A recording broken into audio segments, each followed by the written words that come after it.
Hello guys, welcome back to again NS की स्टोरी। आज फिर हम एक नई कहानी लेकर आपके सामने उपस्थित हैं। दोस्तों, वीडियो स्टार्ट करने से पहले मैं आपसे एक बात कहना चाहता हूँ।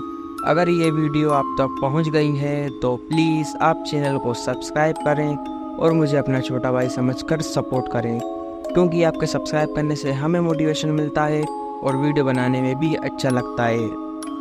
तो प्लीज़ आप लोग मुझे सपोर्ट करें। तो चलिए शुरू करते हैं आज की कहानी, नरबख्शी हॉरर स्टोरी। एक बार की बात है, हिमालय की तलहटी में स्थित एक छोटे से गांव में रमन नाम का एक लड़का रहता था। रमन 12 साल का था और अपनी माँ के साथ रहता था। उसके पिता का कुछ साल पहले देहांत हो चुका था। रमन एक जिज्ञासु और साहसी लड़का था जो अक्सर जंगल और सुनसान इलाकों में घूमने जाता था। एक दिन रमन अपने दोस्तों के साथ जंगल में खेल रहा था। खेलते खेलते वे धीरे धीरे जंगल के अंदर की ओर बढ़ते गए और उन्हें पता ही नहीं चला कि वे रास्ता भटक गए हैं। शाम होने लगी थी और जंगल में अंधेरा छा गया था। रमन और उसके दोस्त डर गए और उन्होंने वापस जाने का रास्ता ढूंढने की लाख कोशिशें की, लेकिन वे और भी ज़्यादा भटक गए। वे और भी ज़्यादा जंगल के अंदर पहुंच गए थे। अब वो सब डरने लगे थे क्योंकि वे जंगल में बुरी तरीके से फंस चुके थे। अचानक उन्हें जंगल में कुछ भयानक और डरावनी आवाज़ें सुनाई दी। वे डर के मारे कांपने लगे और एक पेड़ के नीचे छिप गए। थोड़ी देर बाद उन्होंने एक बहुत बड़े राक्षस को देखा जो जंगल में घूम रहा था। राक्षस की आंखें लाल थी और उसके मुंह से खून टपक रहा था। रमन और उसके दोस्तों को समझ में आ गया कि यह राक्षस और कोई नहीं बल्कि एक नरबख्शी है।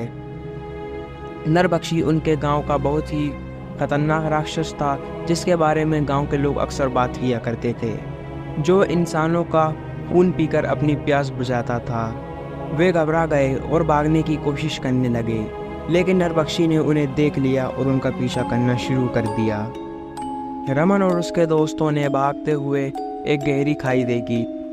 उन्होंने सोचा कि अगर वे खाई में कूद जाएं, वो खाई में छुप जाएंगे तो नरबख्शी उन्हें नहीं पकड़ पाएगा।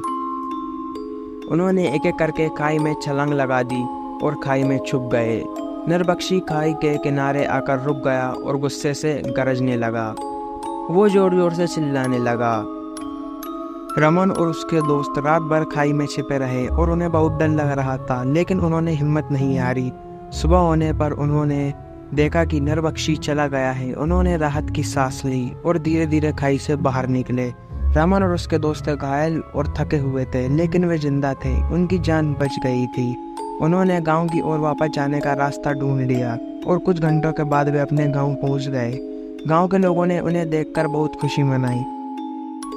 रमन और उसके दोस्तों की इस घटना ने उन्हें सिखाया कि जंगल में अकेले कभी नहीं जाना चाहिए। उन्हें हमेशा सावधान रहना चाहिए और खतरों से बचने के लिए हमेशा तैयार रहना चाहिए। तो यह कहानी आपको कैसी लगी? क्या आपको डर लगा या फिर नहीं? यह कहानी केवल मनोरंजन के लिए, इसका उद्देश्य किसी भी धार्मिक या सांस्कृतिक भावनाओं को ठेस पहुंचाना नहीं है। अंत मैं मिलता हूं आपको नेक्स्ट वीडियो में किसी नए टॉपिक के साथ। Love you so much NS की जनता। अगर आप लोगों के पास भी कोई डरावनी या हॉरर स्टोरी है तो आप हमें इंस्टाग्राम पर डीएम करें। अगर आपको वीडियो अच्छी लगी हो तो प्लीज़ वीडियो को लाइक करें और चैनल को भी सब्सक्राइब करके बेल नोटिफिकेशन को ऑल पर प्रेस कर दें। Thanks for your watching.